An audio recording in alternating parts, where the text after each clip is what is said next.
अस्सलाम वालेकुम viewers, channel चस्का एंड शशका में खुश आमदीद। हमारी रेसिपीज़ को फॉलो करें, चस्के लेके खाएं और शशका कराएं। डियर फ्रेंड्स, आज हम बनाने जा रहे हैं अनारों का जूस। आजकल बाज़ार में इंतहाई फ्रेश और मज़े के अनार आए हुए हैं। आप इन्हें ताज़ा भी इस्तेमाल कर सकते हैं और इनके दाने निकाल के साफ़ सुथरा करके फ्रीज़ भी कर सकते हैं। जब दिल चाहे झटपट अनारों का जूस तैयार करें और इसके फ़ायदे हासिल करें। अनारों का जूस ना सिर्फ पीने में रिफ़्रेशिंग है, इसके बेइंतहा फ़ायदे भी हैं।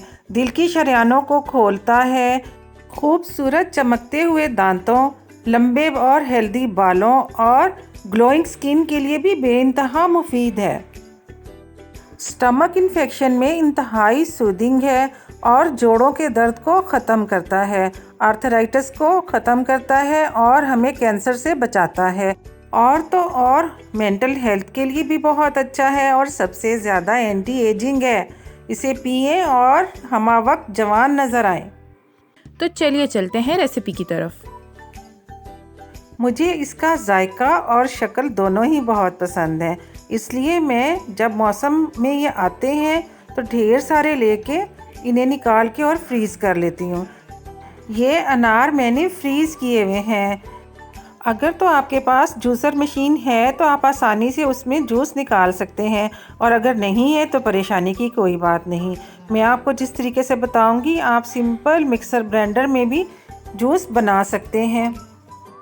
ये देखिए, मुझे इस साइज़ का एक जूस का ग्लास चाहिए, तो मैं इसके लिए क्या करूँगी कि मिक्सर ब्लेंडर ले लूँगी और इस मग का 1/4 पानी का लेके मिक्सर ब्लेंडर में डाल लूँगी।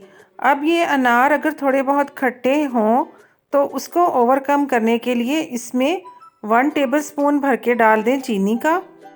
और अगर अनार मीठे हैं और आप ज़्यादा मीठा नहीं पसंद करते तो बेशक चीनी मत डालें। इसके अलावा इसके जायके को एनहेंस करने के लिए इसमें 1 चुटकी डाल दें काले नमक की। नमक की मिकदार भी आप अपने फ्लेवर के हिसाब से कम या ज़्यादा कर सकते हैं। अब इस चीनी और नमक को घोलने के लिए थोड़ी देर के लिए ब्लेंडर चलाएं। जब चीनी और नमक घुल जाए तो इसी मग का 3/4 भर लें अनार के दानों से। यानी ये सिर्फ नाप के लिए मैं आपको बता रही हूँ कि एक मग के लिए कितना होगा। ठीक, अब अनार भी ब्लेंडर में डाल दें, ब्लेंडर को कवर करें और इसको इंतहाई आराम से सिर्फ 1-1 सेकंड के लिए चलाएं।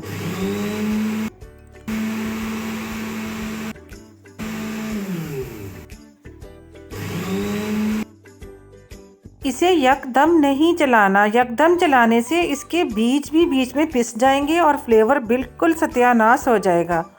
ये देखें, इसको जिस वक्त आप छानेंगे तो सारा जूस नीचे चला जाएगा और इसके बीज ऊपर रह जाएंगे।